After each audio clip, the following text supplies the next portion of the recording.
Hello and welcome back to the Microlearning Institute. In this tutorial we look at a question from the AIA exam script of May 2014, and this question is question number 4, ESME. Now there are two parts to this question. The first part gets us to account for a change in group structure from a 25% ownership or an associate based ownership to 60% control, and we look at the workings around that.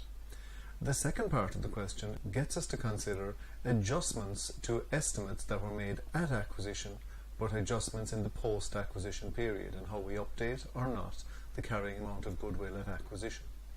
So firstly, let's look at the initial part of the question.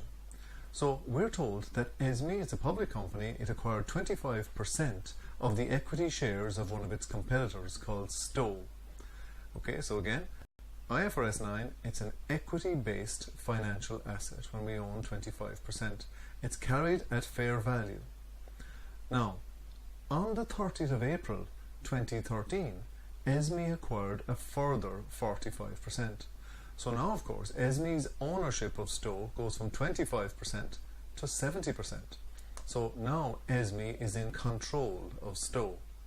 So the treatment with respect to IFRS 3 of a change in group structure from to being in control is that it's a two-step process. One is we need to recognize any fair value gain or perhaps loss to profit and loss, and secondly we need to remeasure goodwill, because of course we are taking control now of a subsidiary entity. So let's look first at any fair value gain or loss. So the carrying amount of the 25%, we're told, on the day of the 30th of April 2013 was 5 million. However, what is the fair value of this 25%? So we need to look at a working here. So we see that Stow acquired 45%, ESME acquired 45% of the fair value of the net assets of Stow for 13 million. But of course in the question we're told that included a premium of 8% over and above their fair value. So we can say that the fair value of the 45%, if we discount the 13 million by 8%, is 12.04 million. So if the fair value of 45% is 12.04 million, then we can proportionately say that the fair value of the 25% holding, again we multiply the 12.04 by 25 and divide by 45, is 6.69 million. So at the date that ESME changed its ownership arrangement from 25 to 70%, the fair value of the 25% that ESME held in Stow was 6.69 million. And that fair value was offered as well as some cash to acquire 70% control. So now we can see that the fair value gain or loss, we can see the carrying amount of the 25% was 5 million. The fair value of the 25% from the working we've just completed was 6.69 million. So consequently we made a gain to profit and loss of 1.69 million on the remeasurement to fair value of the 25% share that ESME held in Stow at the 30th of April 2013. Now, of course, previously we had also made previous gains with regard to our shareholding in Stow. So those previous gains were the difference between the fair value, the carrying amount of the 25% at the date of acquisition of control of Stow, and the original purchase price, which we were told is 4 million. So those prior gains were held in other comprehensive income. So that prior gain of 1 million is now recycled through profit and loss on change of control to Stow. So the total profit and loss gain on the remeasurement to fair value of the 25% holding in Stow is $2.69 million. This now allows us to remeasure the goodwill. So the goodwill, we're told the policy of the group is to measure goodwill in the non-controlling interest at fair value. So we can see that the cost of acquiring the 70% interest in Stow was $13 million, which is the cash that we paid, plus the fair value of the 25% holding, which is $6.69 million, because we gave up that 25% holding in order to acquire control. So the total consideration that we handed over was $19.69 million. Similarly, we can deduce what the fair value of the non-controlling interest was at acquisition, and of course, if the 45% was fair valued at 13 million, we can scale that up to 100% by multiplying by a factor of 100 over 45.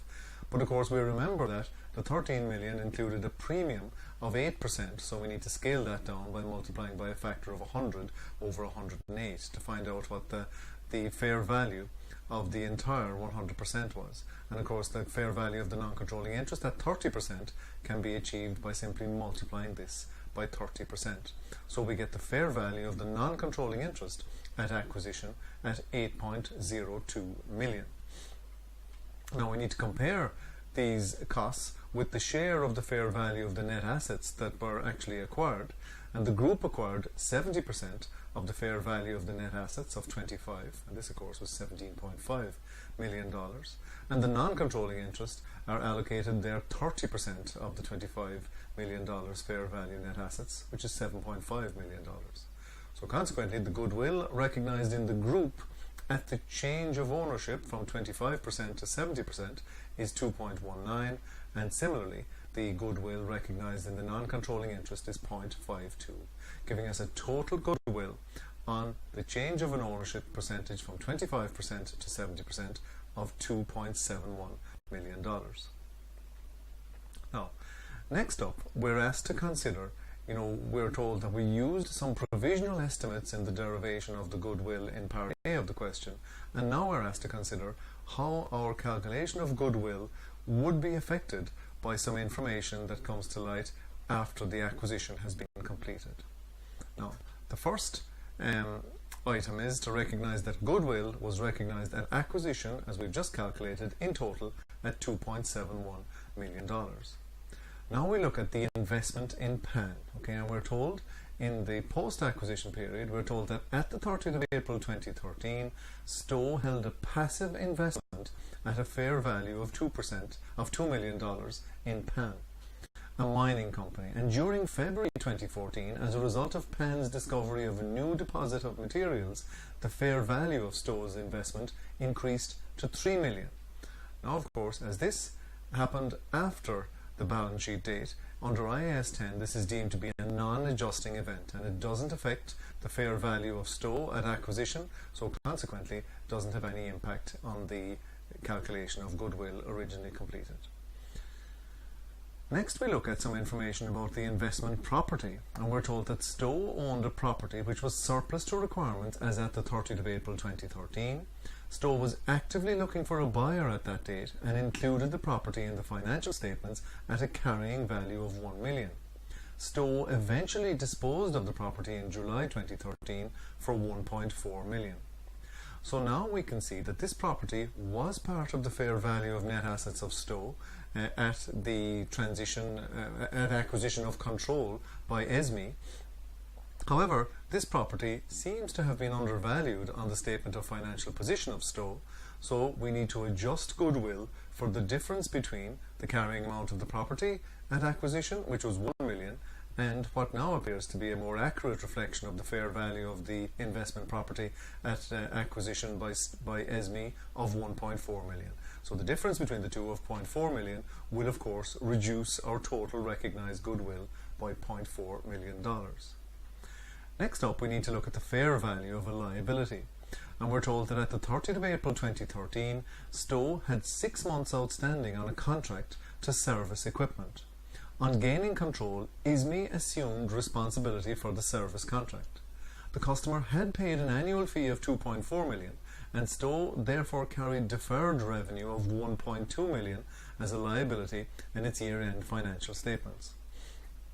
However, during June 2013, it was finally agreed that companies similar to Stowe would incur a cost of $0.9 million to fulfill the contract and would expect to earn a profit markup for that effort of 20%. So consequently, it emerges that the carrying amount of the liability that the Stowe recognised and that ESME accepted in the books of Stowe at acquisition might have been adjusted. So again, we're now saying that the real value of the liability is 0.9 million multiplied by a profit markup of 20%.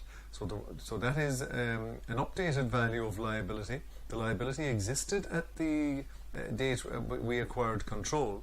So we had valued the liability at 1.2 million.